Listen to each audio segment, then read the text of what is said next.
Mantan Menteri Perdagangan Muhammad Lutfi datang ke Kejaksaan Agung untuk menjadi saksi perkara dugaan korupsi pemberian izin ekspor CPO.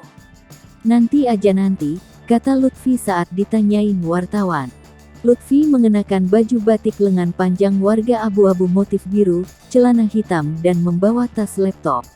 Sementara itu, Direktur Penyidikan Jampitsus Kejaksaan Agung Supardi mengatakan pemeriksaan dilakukan untuk meminta klarifikasi peran Lutfi saat semasa menjabat sebagai Menteri Perdagangan, saat peristiwa pidana terjadi.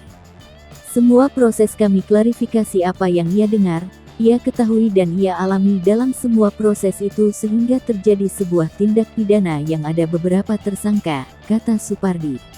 Dalam perkara ini, penyidik telah melimpahkan tahap I berkas perkara terhadap 5 tersangka, pada Rabu, 15/6. 5 tersangka dalam perkara ini terdiri atas 1 orang dari unsur pemerintahan dan 4 orang lainnya dari pihak swasta.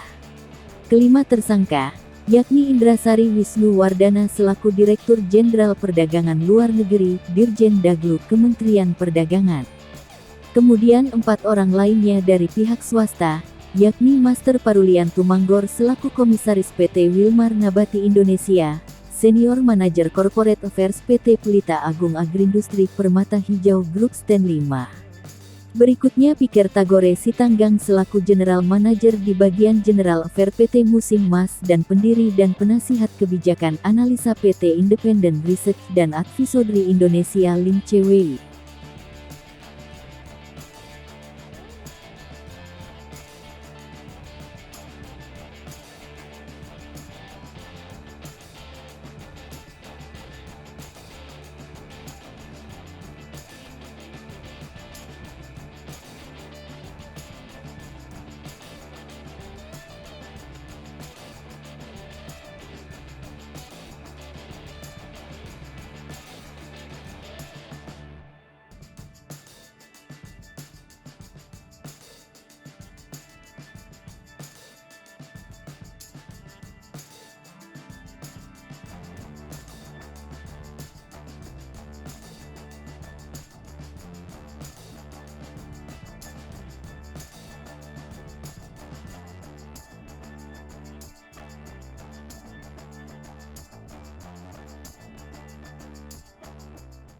Hai pemirsa Sri Popo TV, jangan lupa komen, like, dan subscribe, serta tonton terus berita-berita terupdate lainnya.